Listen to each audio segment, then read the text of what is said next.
Neil, if you had to pick between agency and intelligence, what do you think is more important? And do you want me to describe what agency means? Agency is a company that just goes, assuming we're talking about marketing agencies, but a company that just agencies in general? No, I'm referring to the word agency, like a trait. And so you have intelligence or agency. So when I say agency, someone who is high agency is someone who knows how to figure things out. They know how to get shit done. Okay. So in today's day and age, what do you think is more important? High intellect or high agency? High agency of just getting stuff done because you can get a lot of the intellect from AI. Yeah. Okay. So check this out over here. So Ideally, you need both though. yes, yes. Hopefully you would have both. But Sebastian Siemiatowski, this is Klarna CEO. That's what I'll just say. Okay. So remember Klarna back last year, they were going all in on their agents, and then they kind of had to roll that back. So he tweets this: Just 2026 will be the. support. You're talking about Klarna, the buy now, pay later company Yes, where the correct. CEO is like, "Hey, we got rid of a lot of our support people." But then Yes, I think he went back on that and he started rehired hiring. them. Yeah, he rehired them. So anyway, he tweets this: 2026 will be the year when AI starts affecting for real. Been preparing for this since 2022. Software dev costs dropping to zero. Context engineering will be central. Build will win over buy, which is something we can talk about. Build will win over buy. I want to highlight that one for a second. In large organizations, doing things faster yourself versus delegating, agency now supersedes experience and know-how. And this is a reply. It's a quote tweet based on Andre Karpathy's from yesterday or 2 days ago, saying that he's never felt this behind his programmer because there's all this new stuff that's coming out all the time, subagents, MCPs, like all these other things, right? He's like, I have a sense that I could become 10x more powerful if I just properly string together what has become. Like this is one of the top guys in AI, and so I think this is interesting because Andre Karpathy earlier this year has basically said that agency is greater than intelligence, and so what do you think about this? We can go ahead and react to this because there's a lot of implications here. I think you ideally need both.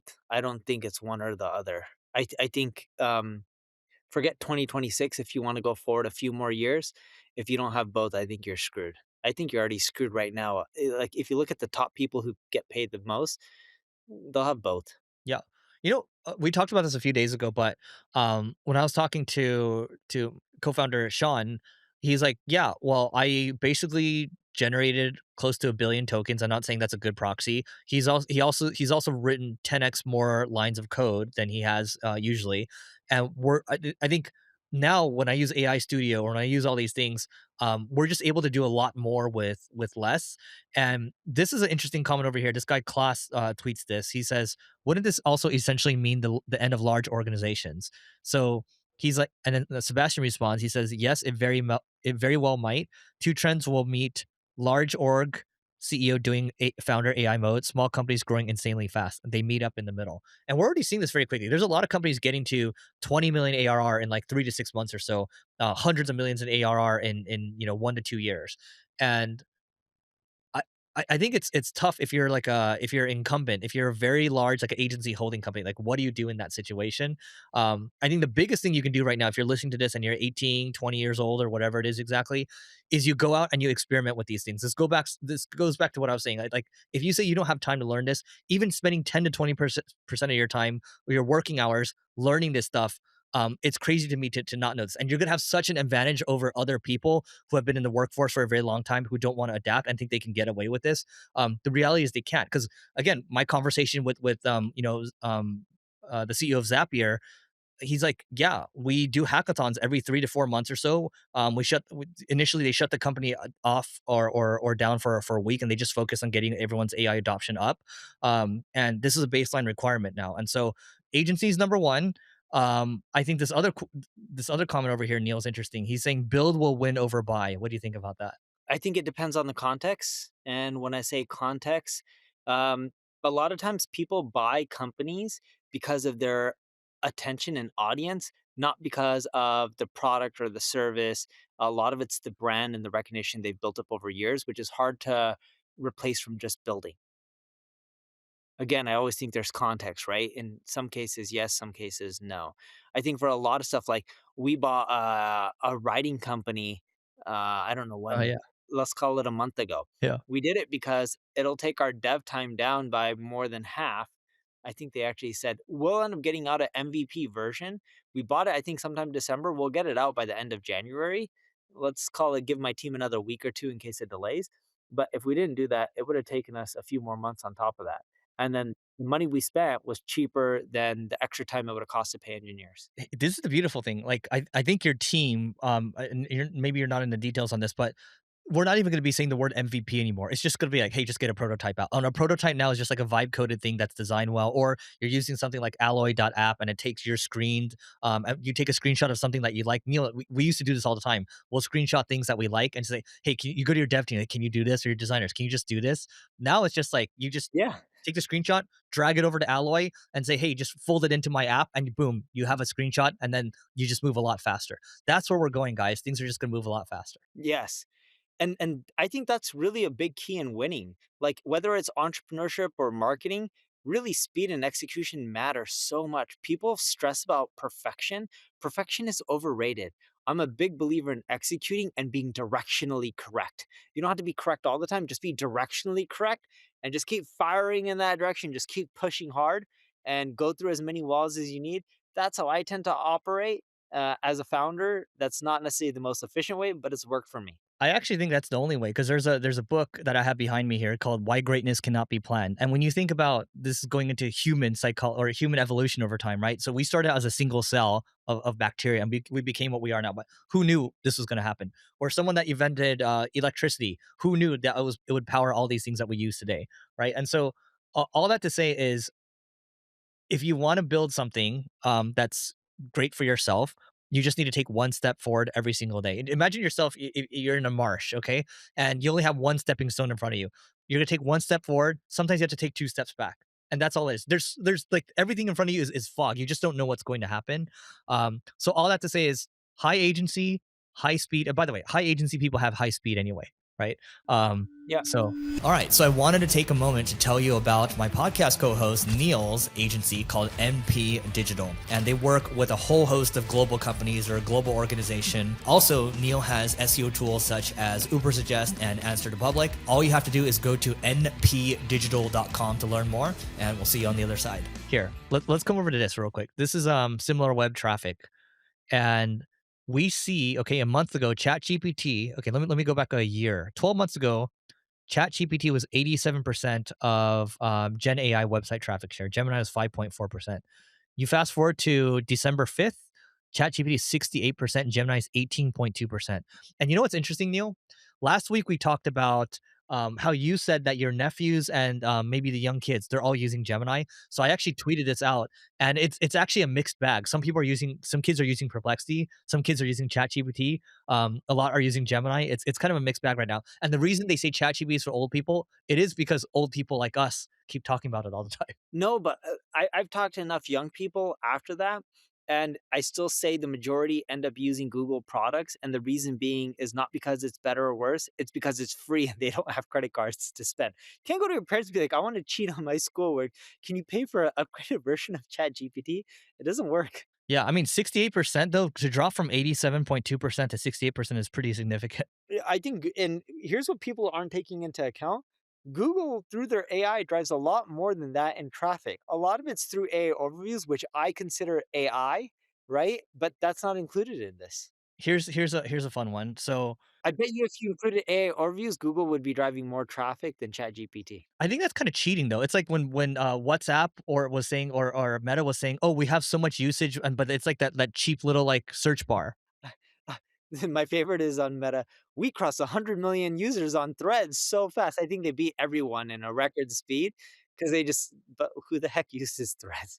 Threads is a cesspool. I told you. So I enjoy my time just trolling people on Threads because it gets a lot of engagement. So whatever I'm feeling like I'm feeling feisty, I just go on there and just like, you know, click away on my keyboard. Dude, if you haven't seen Eric on Threads yet, it is entertaining. Just go log on Threads, go look at Eric's posts, and then go look at the comments. Go look at the ones that have really taken off.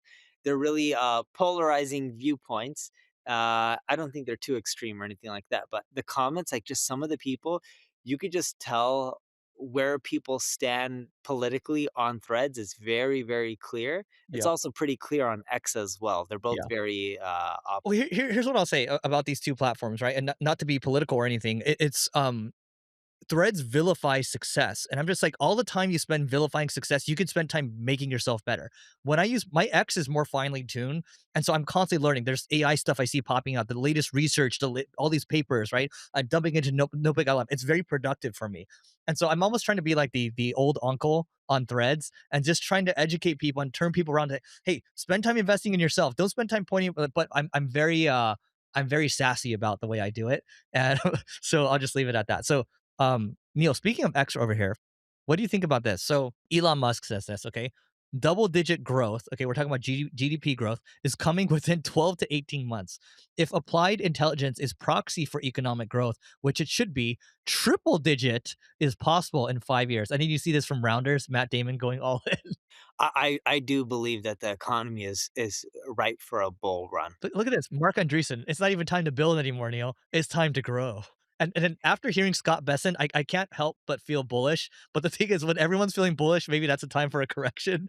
But when you look into Scott, you listen to Scott Besson, you listen to David Sachs, it's like, dude, even Scott Besson saying like, I saw someone tweet, it's like he's saying, hey guys, money's gonna fall from the sky in 2026. But yeah, 4.3% year over year GDP growth in Q3 is kind of effing crazy. Didn't see that coming. Yeah, but they're saying the growth is gonna be even more next year. I believe it. I We're don't know if it's seeing in gonna be double. banking, dude, so many of my friends who have businesses are getting bigger loans, more flexible terms, and Yep, cheaper rates than ever before. yep, I'm talking about in the last five, yep, 10 years. I've never seen anything like this, yep, but it's because of deregulation. yep, It's just the average person does not see it. Like yep. if I go to a bank right now and asking for money, it is ridiculously easy and cheap for almost anything right now, even in this economy. Like banks are throwing money on anything. I got someone hitting me up the other day. They're like, "Do you want to pull money out of your house?" They're like, "You can pull up to 75, 80% interest only." And I would have a jumbo mortgage, and the jumbo mortgage isn't covered by what Fannie Mae or Freddie Mac, so it would be the bank using their own money. They're like, "We'll be really flexible. We'll give you better rates." I think they offered me, it was like 6 or something like that percent, which isn't bad for an interest only loan on a jumbo product. Dude, I didn't take so it. here's what I'll end it with. Actually, you brought up a good point. Okay, go ahead, finish your point. And by the way, as you start making more money, uh, the financial terms get even better. Like I have a mortgage on one of my homes, okay? If I want to change my rate, I don't ever have to refinance. I just call them up and say, "Can you just change me to the most recent rate?" I think they charge me like $1,500 or $1,250 each time, and they just update my rate. Very little paperwork. When I say very little paperwork, they just sent me a one pager or 2 pages. I think it's actually 2 pages. Sign and just mail it off to them, and send them the digital copy that I just authorized them to charge me $1,250. Yeah, so if you guys can't sense it, Neil and I are feeling a little bullish about 2026. We did feel bullish about 2025, but I think there's some, stuff to kind of get set with this foundation. But Tom Lee, the fun strat dude, right, that you see on CNBC all the time. So he actually thinks Goldman Sachs and JP Morgan will actually hit Mag 7 status, right? And I was like, "What?"